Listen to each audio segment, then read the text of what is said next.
Good morning বন্ধুরা, টিয়াস রান্নাঘরে তোমাদের সবাইকে অনেক অনেক স্বাগত। তো দেখো আজকে সানডে আর সকাল সকাল কোথায় চলে এলাম, মা দক্ষিণা কালীর কাছে দক্ষিণেশ্বরে।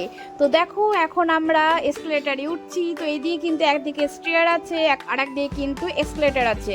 তো দুদিকে কিন্তু তোমরা কি ইউজ করতে পারো, যারা কিন্তু কমফোর্টেবল নয় এসকেলেটারে তারা কিন্তু তোমরা স্টেয়ার ইউজ করতে পারো। তো চলো দেখা যাক। আজকে ভিড়টা কিন্তু অনেকটাই কিন্তু পরিমাণে আছে মনে হচ্ছে, যেহেতু সানডে বলে। তো আজকে কিন্তু আমাদের কিন্তু স্নান করারও কিন্তু একটা ব্যাপার আছে, যে আজকে আমাদের প্ল্যান করেছি আমরা যে আজকে আমরা গঙ্গাতে মা গঙ্গার কাছে স্নান করব।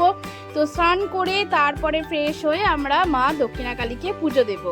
তো আজকে আমরা এখানে আর কোনো ডালা কিনবো না ভাবছি। তো এখন আমরা স্কাই ওয়াক উঠে গেলাম। তো স্কাই ওয়াকের পাশে তোমরা দেখতে পাবে যে সাইডে সাইডে কিন্তু অনেক দোকান আছে। তোমরা যদি চাও যে ফটো থেকে শুরু করে বা রিবন থেকে শুরু করে অনেক কিছুই কিন্তু ঠাকুরের অ্যাসেসরিজ অনেক কিছু কিন্তু এখানে কিন্তু পাওয়া যায়। তো এখন আমরা মন্দিরের পথে যাচ্ছি।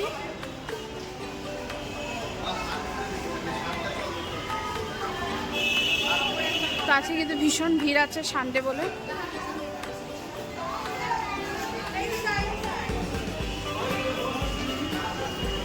আজকে মারাত্মক ভিড় আছে বিকজ সানডে।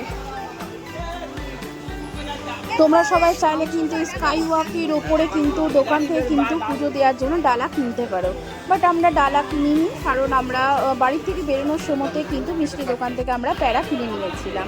তো এই জন্য আমরা মন্দিরের পথে আমরা রওনা দিচ্ছি।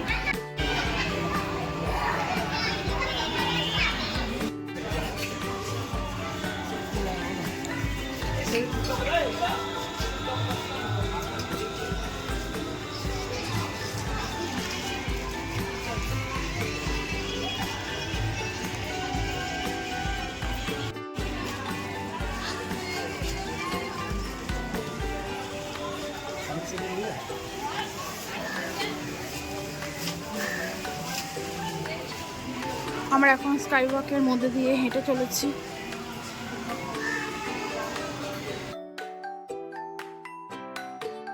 এবার আমরা স্কাই ওয়াক থেকে নিচে নেমে যাব মন্দিরে প্রবেশ করার জন্য।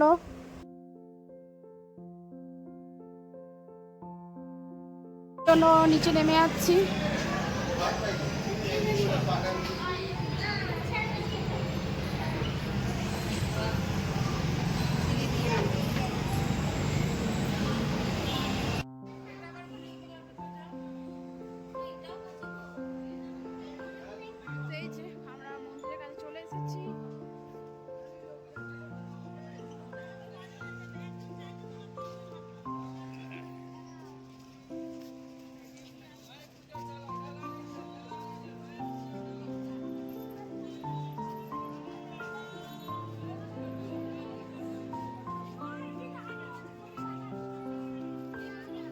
তোমরা যদি ভাবো যে স্কাই ওয়াক থেকে ডালা কিনিনি কিন্তু কি করব, তো কোনো চিন্তার কোনো কারণ নেই। স্কাই ওয়াক থেকে ডালা না কিনলেও কিন্তু তোমরা এইদিকে কিন্তু মন্দিরে ঢোকার আগে লেফট সাইডেও কিন্তু তোমরা ডালা কিনতে পেয়ে যাবে। প্লাস কিন্তু এই যে কফি হাউসটা যে আছে বা টিফিন করার যে জায়গাটা আছে সেদিকে রাইট সাইডে কিন্তু মন্দিরের রাইট সাইডে কিন্তু যেখানে তোমার চেকিং হচ্ছে সেদিকে রাইট সাইডে কিন্তু একদম সারি সারি একটার পর একটা কিন্তু তোমাদের সেখান থেকেও টোকেন দিয়ে দেবে। তোমরা শু রাখতে পারবে, ইভেন তোমরা কিন্তু সেখান থেকে ডালাও কিন্তু কিনতে পারবে।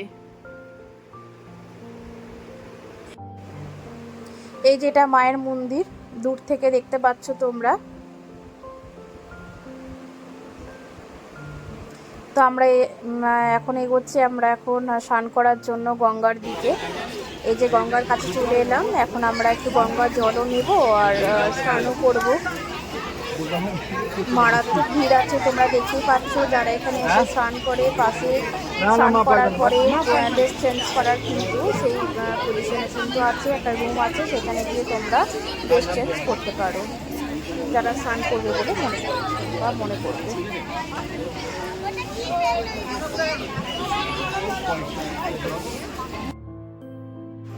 মন্দিরের ভেতরটা তোমাদেরকে দেখাতে পারলাম না, বিকজ সেখানে ফোন অ্যালাউ নেই। শুধুমাত্র ফোন ব্যাগ বেল্ট কোনো কিছুই সেখানে অ্যালাউ নেই। তো আমাদের পুজো দেওয়া হয়ে গেছে, আমরা পুজো দিয়ে এসে এখানে ভেতর দিকে একটা গার্ডেন আছে, প্লাস একটা পুকুর আছে। তো আজকে ভাবছিলাম যে পুজো দিতে পারবো কি না, বিকজ আজকে সানডে, মারাত্মক হারে ভিড় হয়েছে, প্রচণ্ড হারে ভিড়।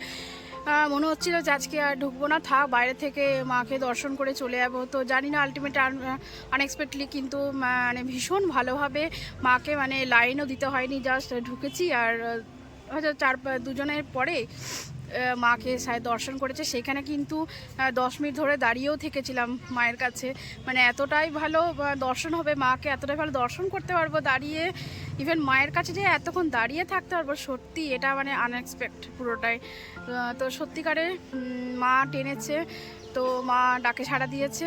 তো এই জন্যই হয়তো যে এতটা সবাই এত লাইন দিয়েছিল, কিন্তু আমরা 5 জনে মানে সাথে সাথে সাইড দিয়ে মাকে দর্শন করতে পেরেছি, খুব ভালোই পুজো দিতে পেরেছি। তো এটাই হয়তো ভগবানের লীলা, সত্যি ভগবান যে কখন যে কাকে টানে কেউ বলতে পারে না। তো আজকেও কিন্তু আমাদের আসার কোনো ঠিক ছিল না, হঠাৎ করে চলে এলাম। তো যতবারই আসি ততবারই একবার দক্ষিণাকালীকে, মা ভবতারিণীকে একবার দর্শন করে যায়। তো আপনারা সবাই দেখলেন। তো আজকে ভিডিওটা যদি ভালো লাগে অতি অবশ্যই লাইক, শেয়ার অ্যান্ড সাবস্ক্রাইব করে দেবেন। তো আজকে ব্লগটা এখানে শেষ করছি। ভালো থাকবেন, সুস্থ থাকবেন, আজকে দিনটা খুব ভালো কাটুক আপনাদের সবার। বৃষ্টিটা হয়তো হয়নি, নাহলে হয়তো একটু প্রবলেম হতো। ওয়েদারটা কিন্তু বেশ ভালোই আছে, মেঘলা মেঘলা ওয়েদার, আর এখন একটু হাওয়া দিচ্ছে। প্রথমে এসে একটুখানি গরমটা লাগছিল, ঘুমোট হয়েছিল, বাট এখন ঠিকই আছে ওয়েদারটা। তো চলুন এবারে বাড়ি যাওয়া যাক।